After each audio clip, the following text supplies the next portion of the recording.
예, 오늘부터 성격과 관련된 내용을 좀 살펴보도록 할게요. 성격은 성격과 성격 이론 이렇게 두 가지 파트로 되어 있는데, 오늘은 성격과 관련된 내용을 좀 살펴보도록 하겠습니다. 이 성격이라는 것은 제가 여러 번 강조를 했고, 정말 우리가 살아가는 데 있어서 많은 영향을 미치고 있는 게 성격이에요. 중요하기도 하고, 어, 요즘 뭐 기업체에서도 선발하는 데 있어서 그 한 사람의 능력보다 오히려 성격을 더 중시하고 있죠. 이런 성격은 사람마다 왜 다 각기 다른 모습을 보이고 있는지, 이 한마디로 이제 개인차가 있다라고 얘기를 하고 있죠. 그리고 또 성격은 왜 변하지 않고 지속적으로 유지가 되는지, 한 인간의 어떤 지각, 사고, 행위의 틀은 과연 정해져 있는 건지, 이런 부분에 대해서 우리가 좀 살펴볼 필요가 있다라는 거죠. 성격을 이해하는 것에 대한 중요성은 뭐 제가 여러 차례 강조해 왔고, 어, 매우 중요한 우리 인간의 특성이다라고 볼 수 있습니다. 뭐 성격이 꼭 직장에 취업을 하기 위해서만 중요한 게 아니라 친구를 사귀고 다른 사람들과의 대인관계, 또 연인관계, 모든 인간관계에서도 되게 중요한 측면이 있고요. 또 일을 하는 데 있어서 성격이 아주 중요한 영향을 미치고 있어요. 많은 다양한 사람들에 대한 성격을 우리는 이해할 필요가 있다.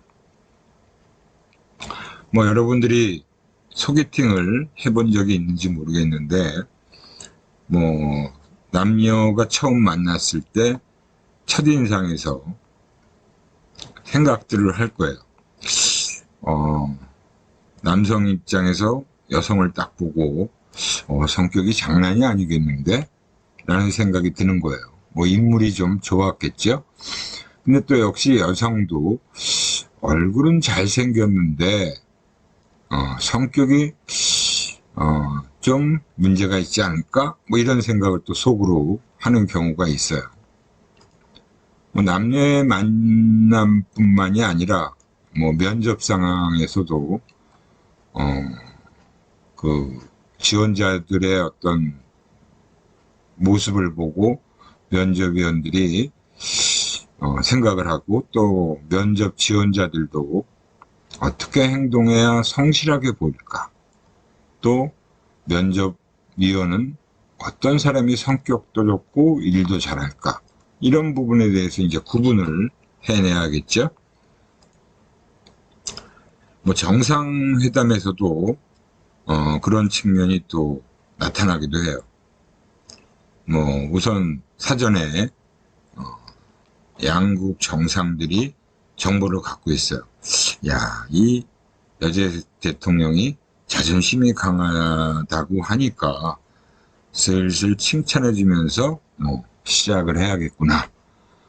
또 이 박근혜 대통령 시절에 상대방 정상을 보고 이 양반이 성격이 급하다니까 뭔가 좀 빨리 결론을 내리는 게 좋겠구나, 이런 생각을 또 하는 부분도 있을 수 있겠죠. 과연 이 성격이라는 게 무엇인지, 왜 이게 정말 중요하다라고 하는지 생각을 해봐야 되겠죠. 성격이란 과연 뭐냐? Who are you? 너는 어떠냐? Who am I?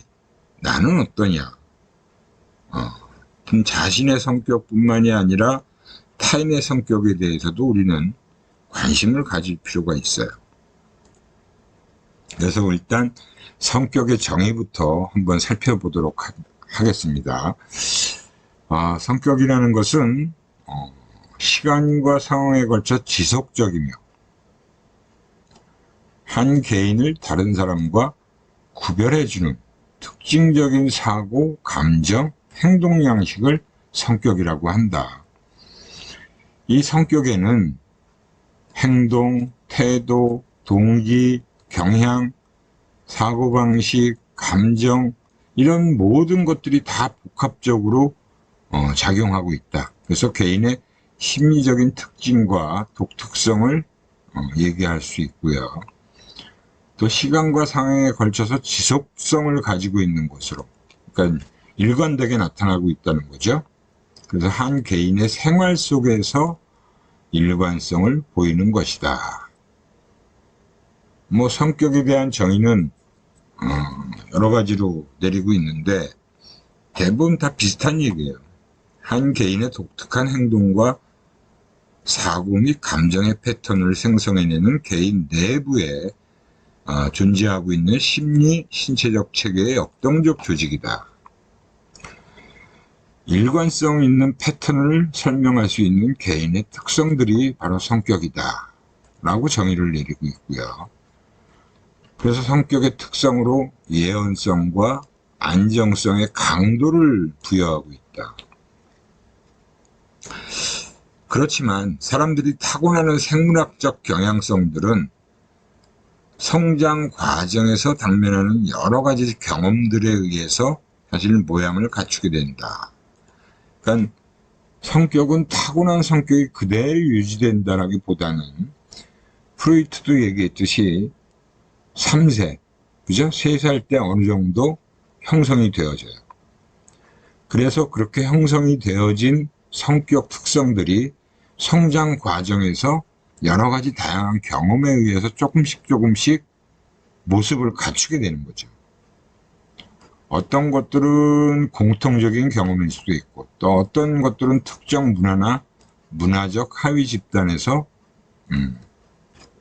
사람들이 공통적으로 갖게 되는 그런 각 개인들에게 독특하게 형성되어질 수도 있는 거다. 문화적 영향이 균일하지 않지요. 사람들마다. 그래서 각 개인은 독특한 경험들을 갖고 있기 때문이다 라고 얘기를 할 수 있습니다. 그러니까 동일한 문화권에서 살더라도 그 문화권에서 생활하는 사람들은 또 각기 다른 경험들을 하기 때문에 성격 특성이라는 게 다 각기 다른 특성으로 형성된다라고 볼 수 있어요. 성격에 대한 정의를 학자들마다 조금씩 다른 정의를 내리고 있지만 대부분 공통적으로 얘기하는 것들이 있어요.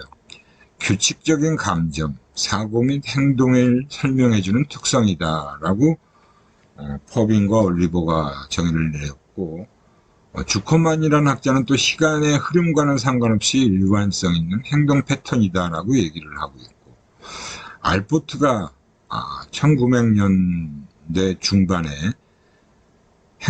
드러난 행동과 감춰진 행동을 결정하며 한 개인을 다른 사람과 구별하게 해주는 독특한 심리적 특성이다 라고 정의를 내리고 있습니다. 그리고 비교적 가장 최근이라고 할 수 있는 카보앤 샤이어라는 학자가 2000년도에 알포트의 정의를 좀 수정해서 그 사람의 행동과 사고 및 감정들이 일관되거나 안정된 특징적 양상을 만들어내는 사람 내부에 있는 생리적 체계들의 역동적 조직이다 라고 정의를 내리고 있습니다. 이러한 정의들을 바탕으로 해서 이제 성격과 관련된 특징들을 쭉 정리해 놓은 것들입니다. 개별적인 특징들을 단순히 모아놓은 것이 아니라 역동적 조직이라는 거예요. 조직 구성체다라고 할 수 있고요. 또 적극적이고 능동적인 과정이다. 심리적 개념이지만 생리적 측면과도 아주 긴밀하게 연결되어 있다. 그리고 어떤 한 사람이 세계와 어떻게 관계를 맺는가를 결정하는 내부의 원인적인 힘이다. 그리고 행동과 사고, 감정 등 여러 가지 방식으로 드러날 수 있다. 그리고 성격은 패턴이다. 반복과 일관성으로 표현되는 것으로 드러나게 된다. 이런 것들이 이제 성격의 특징들이라고 할 수 있습니다. 성격의 정의를 모아놓은 특성들을 모아놓은 내용이 이렇게 정리가 될 수 있겠죠. 독특성, 다른 사람과 구분지어지는 차이점이고, 일관성, 여러 상황에서의 공통적으로 나타나는 특성들, 안정성, 시간적 지속성이라고 할 수 있고요. 내면적 조직체다라는 거고, 동기나 인지, 정서, 행동의 패턴이다. 어느 정도 형성되어진 패턴이다라고 할 수 있습니다. 이렇게 성격의 정의와 특성들을 살펴봤고요. 근데 이 성격의 정의와 특성에 대해서는 여러분들이 반드시 꼭 기억을 하고 계셔야 됩니다. 중요한 측면이다라고 볼 수 있죠.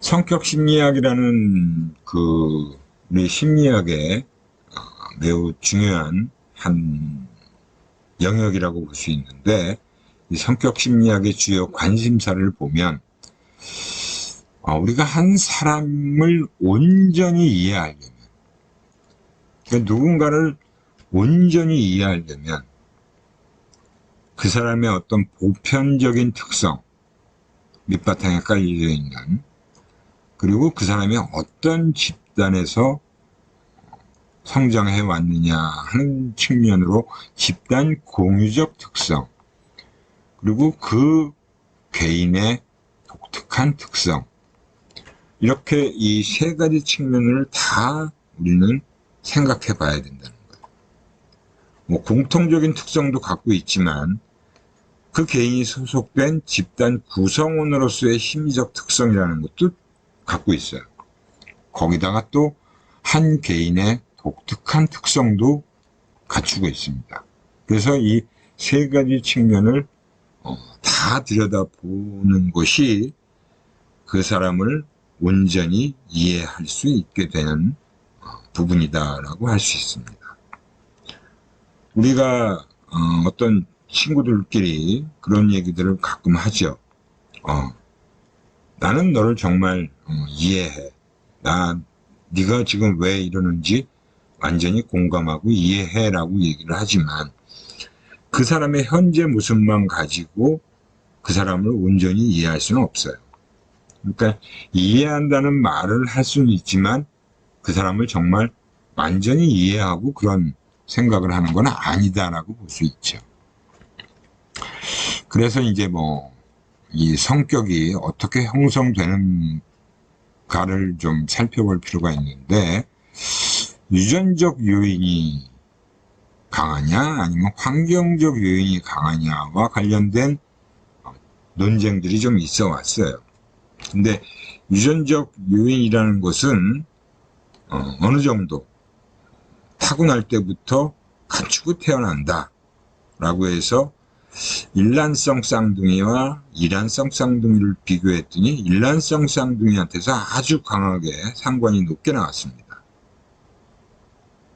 그러니까 일란성 쌍둥이한테 굉장히 성격이 유사한 측면들이 좀 드러났어요. 근데 이란성의 경우는 굉장히 낮은 상관을 보이고 있고요. 그러니까 어느 정도 유전적인 영향이 있다라고도 볼 수 있지만 환경적 요인으로 부모의 양육 방식, 성장 과정에서의 양육 방식, 그리고 학습을 통해서 이루어지는 부분, 그리고 그 개인이 속해 있는 문화나 사회 계층에 의해서도 분명히 영향을 받고 있다라고 하는 거죠. 그러니까 어느 쪽이 무조건 맞다 이런 식의 얘기는 옳지 않다라고 볼 수 있고요. 양쪽을 다 고려해야 된다라고 볼 수 있습니다. 이 성격 이론의 가장 대표적인 학자로서 우리가 지금은 프로이드를 얘기하고 있어요. 그 프로이트는 1856년도 19세기 중반에 오스트리아에서 출생을 합니다. 하지만 비엔나에서 살다가, 오스트리아의 비엔나에서 살다가 나치의 박해로 망명을 해서 1939년도 런던 메이스필드 가든스에서 별세를 해요. 그러니까 이 사람이 쭉 생활한 배경은 오스트리아의 비엔이라는 도시에서 주로 생활을 했다라고 볼 수 있습니다. 그 오스트리아의 그 당시의 상황적인 배경도 좀 이해할 필요가 있는데, 그 당시에 오스트리아 귀족사회에서는 좀 성적으로 문란함이 있었던 시대였어요. 그래서 그로 인한 여러 가지 갈등을 겪고 있는 중년 부인들을 주로 프로이트가 상담을 많이 했다라는 거죠. 그래서 그러한 상담을 통해서 쭉 여러 가지 사례들을 모으고 그걸 분석해 본 결과가 정신분석학이라고 하는 부분으로 어느 정도 형성이 됐다라고 볼 수 있습니다. 하지만 이론이다라고 얘기를 하지 못하는 것은 검증을 하기가 불가능했기 때문이에요. 그래서 프로이트는 행동을 지배하는 동기는 무의식적인 요소다라고 주장을 하고 있어요. 근데 그런 내용을 여러 가지 자료를 통해서 자기가 경험을 통해서 분석을 해보니까 무의식적인 부분이 가장 많이 영향을 미친다라고 했지만 그거를 밝혀내지 못한 거예요. 과학적으로 검증을 못한 거죠. 하지만 그 정신분석학의 영향력은 매우 크다라고 볼 수 있죠. 그래서 이 프로이트의 정신역동적 이론의 기본 가정을 좀 살펴보면 첫 번째가 심리적 결정주의라는 것입니다. 어떤 행동도 결코 우연히 일어날 수 없고 거기에는 반드시 원인이 존재하고 있다라는 게 심리적 결정주의예요. 그리고 개인의 행동의 본능적인 측면을 강조해요. 그 본능적 행동의 목표는 유기체가 경험하는 긴장이라는 부분을 감소시키는 데 있다. 갈등이나 불안으로 인해서 생긴 긴장을 해소하는 것은 바로 어떤 유기체의 본능적인 측면이다라고 볼 수 있고요. 그리고 인간의 사고, 정서, 행동에 있어서 무의식적 결정인자를 강조했어요. 우리가 의식하지 못하는 충동들에 의해서 일어난다는 것입니다. 그리고 목표지향적인 동기체계를 강조했어요. 목표지향적이라는 건 바로 긴장을 감소시키는 거에 두고 있다라고 볼 수 있죠. 이게 이제 네 가지의 기본 가정이라고 볼 수 있는데 이 내용은 여러분들이 반드시 기억을 하고 계셔야겠죠. 그래서 이 프로이트가 주장한 성격 이론에 기본적인 몇 가지 개념들이 있습니다. 이 사람은 본능을 강조했는데 본능에도 죽음의 본능과 삶의 본능이라는 것이 있어요. 죽음의 본능이라는 것은 어떻게 보면 우리가 태어나서 다시 죽게 되면 흙으로 돌아가는 거죠. 무생물체로 환원하려는 본능이 있다는 거예요. 그래서 살아있는 동안에도 자기를 파괴하고 처벌하면서 타인의 환경을 파괴시키고자 싸우고 공격을 하게 된다는 겁니다. 이게 바로 죽음의 본능이고 또 한편 삶의 본능도 동시에 지니고 있다는 거죠. 생명을 유지 발전시키고 사랑을 하게 하는 본능이 바로 삶의 본능이고 그걸 에로스라고 얘기를 한 겁니다. 자신을 사랑하고 생명을 유지 발전시키고 종족을 유지 번창시키는데 삶의 본능에 목표가 있다라고 얘기를 하고 있습니다. 거기에 또 가장 중요한 개념이라고 할 수 있는 리비도라는 얘기를 했어요. 이 생애 본능의 가장 중요한 에너지, 에로스의 에너지가 바로 리비도라는 겁니다. 그래서 이 프로이트는 출생 시부터 아동의 행동과 성격을 규정했어요. 그래서 3세부터 어느 정도 성격이 형성되어지기 시작한다. 우리 속담에도 3살 버릇 8가지나 간다라는 말이 있죠. 그러니까 3세 때 형성된 성격이 죽을 때까지 변하지 않는다라는 거예요. 그래서 출생 시부터 나타나 아동의 행동과 성격을 규정하게 되고, 또 리비도의 양은 일정량으로 한정되어 있다는 겁니다. 이게 무한정 솟아나는 것은 아니에요. 그래서 어느 한쪽에다 에너지를 많이 사용해버리면 다른 쪽에 투입할 에너지가 없기 때문에 결함이 생긴다라고 얘기를 하고 있고요. 리비도는 인간 생활의 전 영역에서 표출되고, 그 리비도의 가장 중요 부분을 성적인 힘으로 보고 있습니다. 그래서 여기서 성적이라고 하는 의미는 넓은 의미로는 쾌락 추구적인 요인이 있을 때 얘기를 하는 거고, 좁은 의미로는 우리가 양성의 결합과 교섭을 의미하는 그런 쾌락 추구적인 것이다 라고 볼 수 있어요. 그러니까 성적인 부분을 우리는 인간들은 누구나 다 추구하고 있다는 거고, 그 에너지가 바로 리비도라고 얘기를 하고 있는 겁니다. 그래서 리비도가 자기 내부로 지향되면 자기애가 강해지고요. 타인의 사물에 지향될 경우엔 대상애라고 해서 다른 쪽으로 향하게 되는 거고, 또 비현실적인 공상으로 지향되면 내향성이다라고 해서 상상력이 풍부한 사람을 얘기하죠. 유아기 때 애정 대상의 리비도가 계속 고정되어 있으면 성장 후에도 그 대상, 애를 그대로 나타내게 되고 그것을 고착이라고 얘기를 합니다. 그리고 과거에 지향했던 대상으로 되돌아가는 대상애를 나타낼 때 그걸 퇴행이라고 해요. 그리고 그 에너지가 제약, 억제당하는 것을 억압이다라고 얘기를 하고요. 또 이타적으로 다른 대상을 향해서 에너지가 발산되면 그걸 승화라고 얘기를 합니다. 이렇게 다양한 기본적인 개념들을 가지고 성격을 설명하고 있어요. 우리가 이런 부분은, 이런 그 부분들은 방어기제라고 하는 것으로 또 다양하게 설명을 하고 있죠. 방어기제는 이거보다 훨씬 많아요.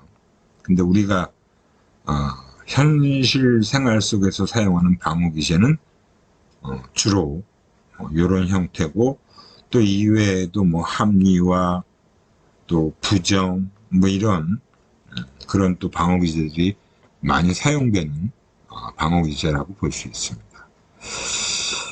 그러면서 성격의 구성 요인으로 이 3가지를 얘기하고 있습니다. 이드, 에고, 슈퍼에고라고 하는 거죠.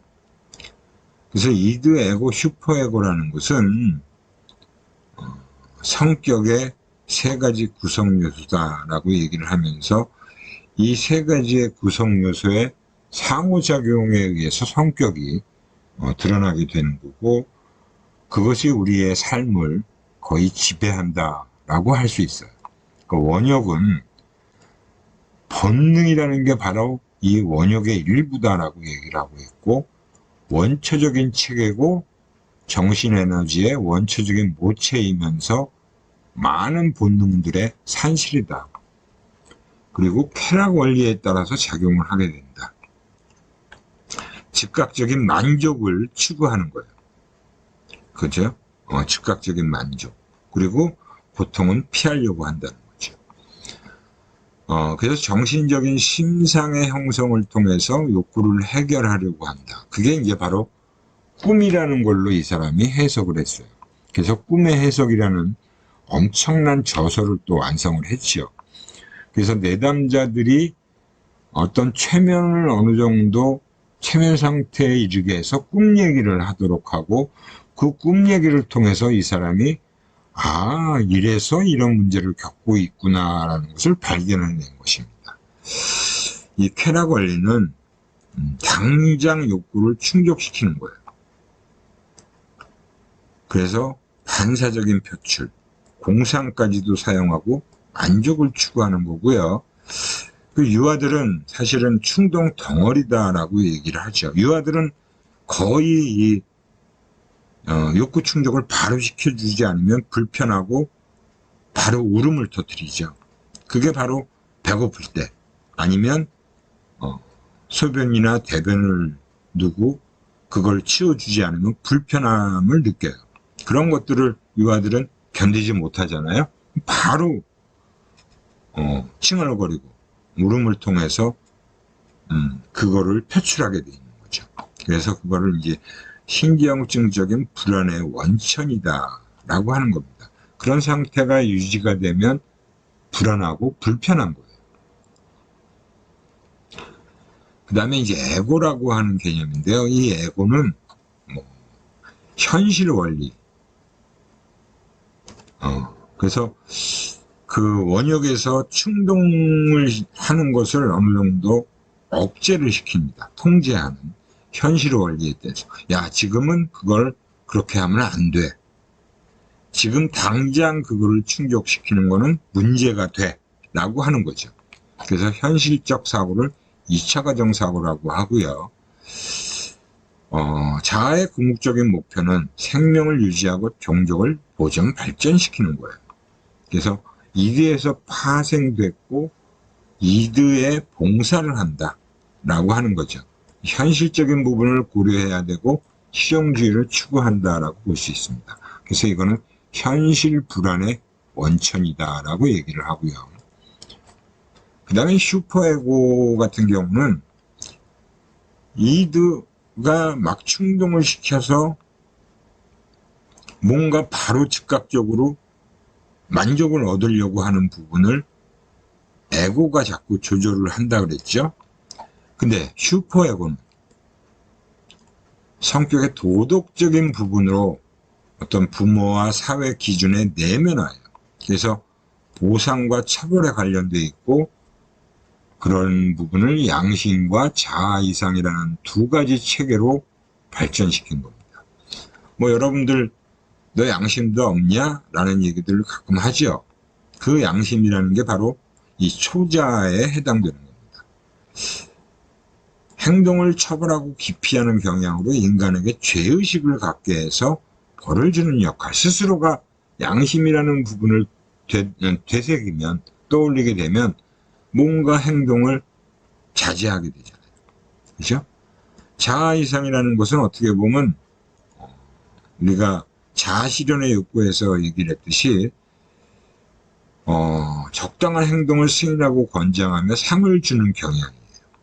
그러니까 본인으로 하여금 긍지를 느끼게 하고 자부심을 갖게 하면서 상을 주는, 그게 자아 이상입니다. 이 두 가지 체계가 바로 초자아에 해당되는 것이고요. 이 초자아는 바로 도덕 원리에 의해서 움직이는 것이다 라고 볼 수 있고, 그래서 양심과 자아 이상은 바로 도덕적 불안의 원천이다 라고 볼 수 있습니다. 그래서 성격을 이 세 가지의 요소로서 설명을 하고 있는 게 바로 프로이트가 주장하는 정신분석학이다 라고 볼 수 있어요. 그 부분을 이제 이렇게 하나의 도식화된 그림으로 표현을 해놓은 거예요. 성격의 구조를. 에고, 그리고 이드, 원역이라는 것은 수면 밑에 있는 무의식적인 측면이죠. 그리고 그 이드의 근본적인 성 에너지를 리비도라고 얘기를 한다 그랬죠. 그리고 의식 세계에 바로 수면 위에 있는 걸 에고라고 하고 그 위에 있는 걸 슈퍼에고라고 본 거예요. 그래서 쾌락 원리, 도덕 원리의 중재 역할을 하는 현실 원리에 의해서 우리 인간을 행동하게끔 하는 거죠. 근데 경우에 따라서는 이 쾌락 원리에 의해서 행동하는 경우도 있고 도덕 원리에 의해서 행동하는 경우도 있고요. 그래서 내가 앞에서 설명했던 이 방어 기제라는 게 또 작동이 되어집니다. 그죠? 그래서 여러분들도 다 쓰고 있는, 사용하고 있는 방어 기제예요. 억압하고 전이, 대상을 바꿔서 욕구를 충족하는 경우 반동 형성, 반동, 그죠? 그리고 그 합리화는 가장 아마 여러분들이 많이 쓰는 핑계라고 보시면 돼요. 자기가 한 행동에 대한 잘못된 행동에 대해서 이유를 찾는 게 바로 합리화고요. 투사, 다른 사람한테 투사시키는 경우, 승화, 좋은 쪽으로 그걸 포장하는 경우가 승화예요. 그래서 이런 것들이 바로 이드, 에고, 슈퍼에고의 의식적인 부분과 무의식적 부분이 성격 특성으로서 표출되는 부분을 얘기한다라고 볼 수 있습니다. 이게 바로 이제 프로이트가 주장하는 성격의 구조고요. 무의식적인 갈등의 본성이라는 부분은 프로이트가 강조한, 그죠? 원초화에서 비롯된 충동과 관련된 기억이 억압되기 때문에 갈등이라는 게 나타나게 된다라고 본 거예요. 그래서 그 방어를 하는데 억압을 강화하고 자아로 하여금 자존심을 유지케 한다. 그러니까 우리가 갈등이 발생했을 때 그 갈등을 어떤 식으로 해소할 거냐의 문제겠죠. 거기서 이드의 원초화에 의해서 즉각적으로 막 행동을 보이는 경우와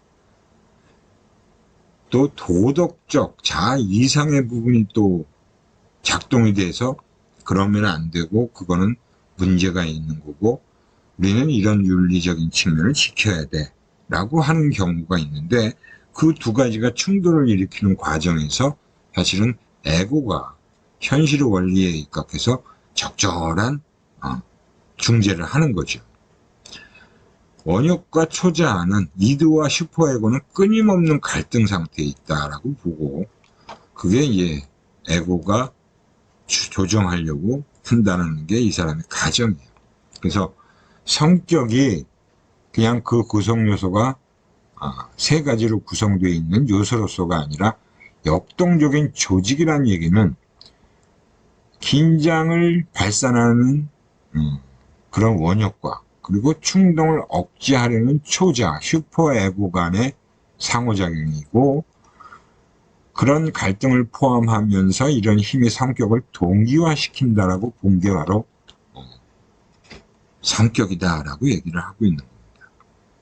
그러니까 억압과 불안이 굉장히 많이 여기서 언급되죠. 사실 프로이트는. 그러니까 억압이 일체적 방어 기제예요. 그냥 억누르는 거죠. 근데 억누르는 것도 한계가 있잖아요. 그죠? 억압하는데도 한계가 있고 너무 억압이 강해지면 나중에는 폭발해버리죠. 그래서 하지 말아야 될 금지 행동은 불안과 연합이 됩니다. 이런 행동을 하게 되면 내가 이런 안 좋은 결과를 초래하게 될 거야. 그죠? 꾸중을 들을까봐 염려하는 거. 그런 부분들이 있죠. 불안이라는 것은 본인의 어떤 자신의 내부로부터 오기 때문에 억압을 할 수 있게 되는 부분인데 그것도 한계가 분명히 있는 거죠. 그래서 성격 구조들 간의 갈등으로 생기는 불안에 가장 관심을 많이 가졌어요. 그 불안으로 인해서 어떤 행동을 보이느냐라는 측면이죠. 신경증적인 불안은 이드에서 이제 문제가 생기는 부분. 본능적 충동이 자신의 통제를 벗어나서 내가 무슨 일을 저지를까봐 처벌받을 수 있는 행동을 일으킬까봐 두려워하는 거예요. 그리고 현실적 불안이라는 것은 외부 세계에서 현실적인 위험에 대해서 느끼는 두려움입니다. 그리고 도덕적 불안이라는 것은 너무 이 자아 이상과 양심 이런 부분이 너무 두드러져서 양심의 가책을 지나치게 많이 느끼고 죄책감과 관련된 불안이라고 볼 수 있어요. 이 세 가지의 불안은 사람마다 동일하지가 않아요. 사람마다 다 차이가 있고 어떤 불안을 많이 느끼냐 하는 측면에 따라서 그 사람이 행동하는 부분이 달라지죠. 그죠? 그래서 불안은 고통스러운 긴장 상태로 불안을 감소시키려고 사람으로 하여금 어떤 노력을 하게끔 하는 겁니다. 그래서 현실적인 방법으로 어느 정도 효과적으로 대처가 되면 다행인데, 그렇지 않을 땐 비현실적인 방어기제를 작동시켜요. 그래서 이 방어기제라는 것은 본능적 동기나 갈등을 숨기거나 위장하는 역할을 하는 거예요. 그래서 그게 우리가 가장 많이 평상시에 쓰는 게 합리화라는 거고, 뭐 합리화 이외에도 사실은 방어기제는 여러 가지가 있어요. 추가적인 방어기제, 그죠? 대치라고 하는 부분, 전이된 공격, 충동을 다른 대상에다 분출하는 겁니다. 그러니까 내가 어떤 대상에 대해서 충동을 해소시키려고 하는데 그 대상이 강해. 그러면 약한 대상을 찾는 거죠. 소수집단을 희생양으로 삼는 그런 경우가 될 수 있고, 반동 형성. 억압된 소망을 정반대의 것으로 표출하는 겁니다. 그래서 사실은 사랑이 너무 지나치면 사랑의 질식사를 시키게 된다. 그러니까 너무 한 사람에 대한 사랑이 집착에 가까울 정도로 강하게 되면 그건 오히려 사랑이 아니라 정말 문제가 되는 행동이 나타나잖아요. 그렇죠? 그래서 그 사람을 막 끊임없이 스토킹하고 막 감시하고 그런 경우. 그래서 정말 사랑한다면 그렇게 하면 안 되겠죠. 그래서 그런 자기의 그 좋지 못한 감정을 부인하는 거예요. 그래서 정반대되는 행동으로 은폐를 하려고 하는 그런 모습이 나타나는 거죠. 합리화, 뭐 가장 일반적인 합리화예요. 억압된 생각의 재해석입니다. 사랑에 매다라는 그런 경우도 역시 내가 너를 미워서 때리는 게 아니라 사랑해서 때리는 거야. 막 이런 식으로 합리화시키는 거죠. 그 다음에 투사. 자신의 욕망을 실감하지 않고 타인이 그 욕망을 지니고 있다고 생각하게끔 되는 거예요. 내가 당신을 갈망하는 게 아니라 당신이 나를 갈망하고 있잖아. 오히려 그 상대방에게 그걸 뒤집어 씌우는 거죠. 숨겨진 욕망을 타인에게 돌리고 자신의 문제를 남의 탓을 하는 것이요. 퇴행이라는 것은 아까 얘기했듯이 과거 유아기 때 대상애가 형성되어 있는 부분으로 역행되어지는 겁니다. 성인이 되어서도 그 시기에 대상애를 형성했던 대상한테 벗어나지 못하는 거예요. 그러면서 나타나는 부분이 바로 이런 잘못된 행동을 하게 되는 거예요. 동생이 태어나자 형이, 부모님들이 동생한테만 관심을 쏟아붓잖아요. 그러니까 나를 케어해주던 부모들이 나한테는 관심이 없고 동생한테만 관심을 가져 부모의 사랑을 되찾고 싶은 본능적인 행동이다라고 볼 수 있죠. 승화. 사회적으로 용납될 수 없는 욕망을 용인된 형태로 변형시키는 거. 누드화. 일반적으로 우리는 누드 상태로 있으면 안 되잖아요. 그죠?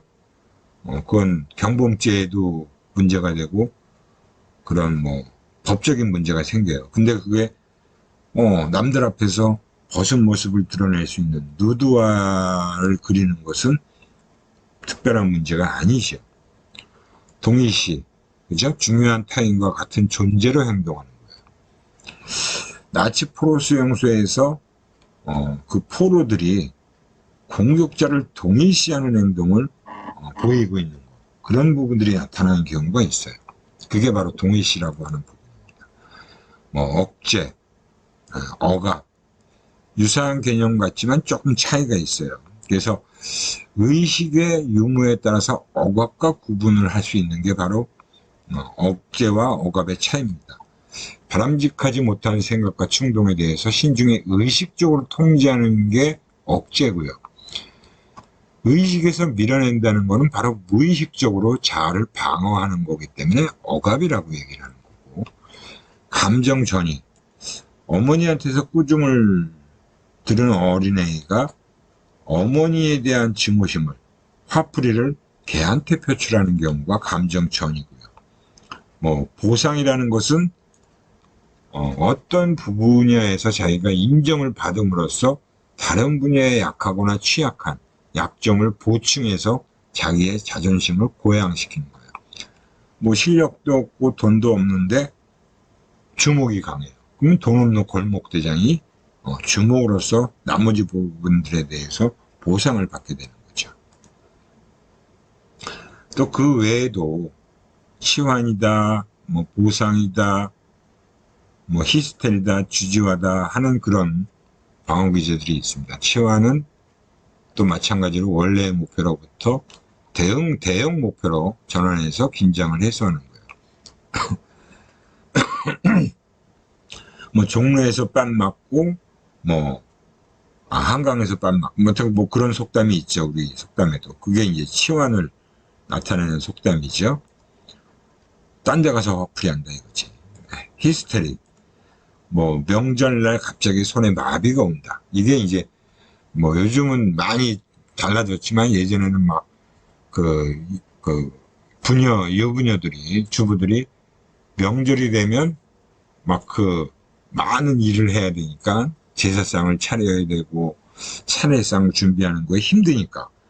그래서 힘체 증상으로 발달을 시키는 거예요. 갑자기 손에 마비가 온다. 일하기 싫은 거죠. 그런 마음을 먹으니까 사실은 심리적인 부분이 몸에 마비를 일으키는 거예요. 주지와 정상적으로 위협되는 상황을 추상적이고 지적인 용어로 초연하게 보이려고 하는 시도. 부정. 어떤 사실을 부정하는 거예요. 받아들이지 않고. 파출소에서 아들이 잡혀있다고 연락이 오면 우리 아이는 그런 일을 할 아이가 아닌데 라고 부정을 먼저 하는 거죠. 이런 식으로 방어기제가 굉장히 다양하고 많이 있습니다. 발달 단계는 다음 시간에 이어서 살펴보도록 하겠습니다. 질문사항이 있으시면 질문 코너에 꼭 올려주시기 바라고요. 다음 시간에 뵙도록 할게요.